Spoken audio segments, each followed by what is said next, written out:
The question was how soon. Now, I don't think anyone saw it coming in, 6.5 minutes, but I don't think anyone thought it was going to last more than a year. And so was it ugly when we pulled out and it just dissolved? Yeah.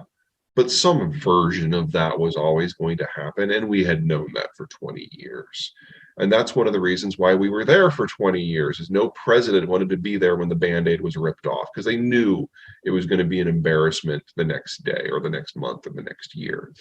So I actually am one of the handful of people who think that Biden absolutely did the right thing and absolutely the wrong way and just cut the cord, because this is something we were never going to be able to save. Now, could some things tactically have been done differently in the last few days, weeks? Maybe, but it was always going to lead with a collapse and an embarrassment. Now, the rest of the world fell into two general categories. On category number one, you had the people who wished the Biden administration specifically, or Americans in general, ill will. And they saw this as American weakness. And that's one of the reasons that Putin felt that he could move, because he thought the Americans would be distracted and incapable for months, if not years. The second category were the allies that actually cooperate strongly with the United States, especially countries like Taiwan or Poland, who are like, oh, thank God, the Americans are finally done with that adventure and they can actually focus on real things now. And that juxtaposition is part of the explanation for why we've seen the rally and some of the mistakes in terms of the Western allies. There's a lot of horror among our allies too, though. Oh yeah, I mean, no one wanted to see your security guarantor be publicly humiliated. Right. However, what disintegrated was not the American position. That was being abandoned. That was something different. What was disintegrating was the Afghan system. And now that the Afghan system is broken beyond any hope of repair, and the Americans have been completely disabused of any motion that they could have ever made the place look like Wisconsin, we're actually focusing on real places now. And so for the allies who are willing to look at this from the big picture, this has been an unalloyed net gain. What do you think Biden is thinking with respect to Ukraine right now? Why isn't the pace of weapons transfers as fast as it could conceivably be? It seems to me you want to do this as quickly as possible. There's no point in drawing this out. What do you think is the thinking? Is it that we just don't have them? Is it that he's worried about triggering Putin's sense of that he's in an existential predicament, which he is, but I think it's both. So let's start with the red line issue. The Russians have made a number of red lines that have been very Obama-esque. They have not reinforced. And so we're doing the bit by bit, upping the ante in terms of volume, in terms of training, in terms of equipment quality, to make sure that we are under that red line. When the failed assault on Kiev, when it became obvious that the Russians were completely incapable of doing that, everyone got really excited in the United States, especially in DOD, until they thought about it. And now they realize that the Russians see this as an existential war for their survival, and they're right. But they're completely incapable of modern warfare. So if we have a direct NATO fight, we know that they will be obliterated, and we will know that nukes are their only recourse. So we have to keep the conflict level below a point where that direct fight can happen. So the Ukrainians have to do this themselves. You have to train the Ukrainians on the equipment. So we started with the javelins, we started with the stingers, things that you can carry on your back and fire with minimal training. And bit by bit, we have increased the sophistication of the weapons as they can prove to absorb it. We now have tens of thousands of Ukrainians training in NATO countries on more advanced stuff.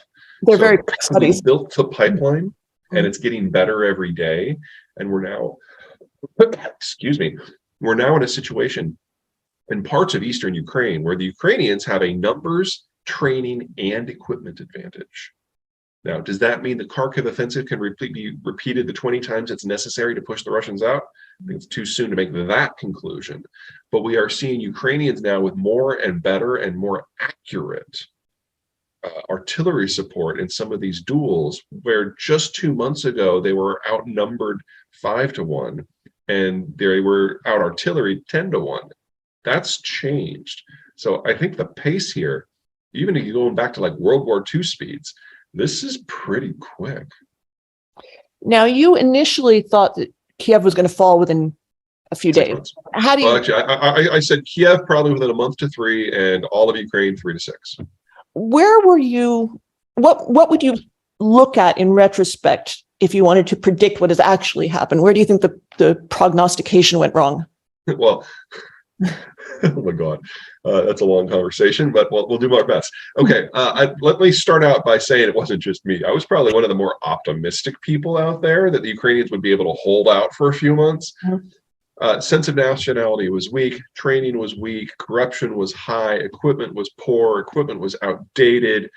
Everything that we thought we knew about Ukraine, they have overperformed, and good for them.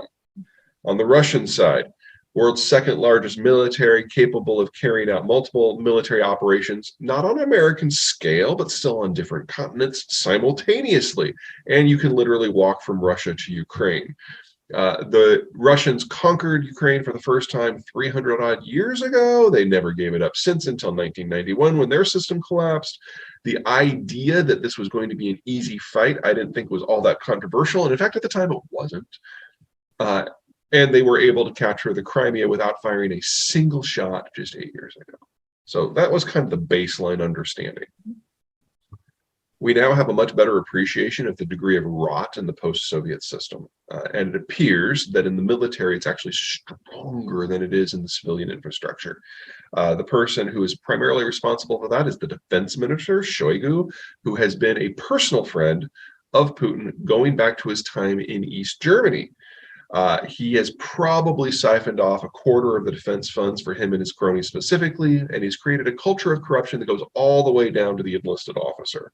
So we now know that most of the money that the Russians have thrown at the rearmament program was simply stolen. So they are now using equipment that dates back to the 60s. And they seem to be, at the moment, so incapable of even making artillery shells, which this is an artillery force that's supposed to be the biggest in the world, that they're bringing in equipment from North Korea that in many cases is in excess of 40 years old. I don't know how familiar you are with physical chemistry when it comes to explosives, but that's really bad. An artillery shell is an explosive strapped to a second explosive that's a propellant that you put in a tube under high pressure. And so old stuff just blows up in the barrel, and we're seeing a lot of that. So we are possibly seeing Russia revert to a pre-industrial military. Now, you think their nuclear weapons still work? Oh my God, I have no idea. That's part of the problem here. You would think that if anything works, it would be their artillery and their nukes. Well, their artillery doesn't work anymore, or at least not how it used to. And we just have this massive Soviet arsenal that they're pulling out of mothballs that hasn't been maintained appropriately, and a lot of the nukes fall into that category too. The high-end nukes were supposed to be the Iskanders, and we've now seen that the Russians have already used over 2/3 of what they had, and most of them missed. So it's become a black box when it comes to the high-tech stuff. What they're using, they don't have a lot of, and what they're using doesn't really work very well. So yeah, the nukes are a question point. Does this mean that the Russians can't win? No. Just the sheer number of forces that the Russians are able to potentially mobilize are huge. But none of them are They trained. can pull it off. They're not trained. Logistics aren't going to improve just because there are more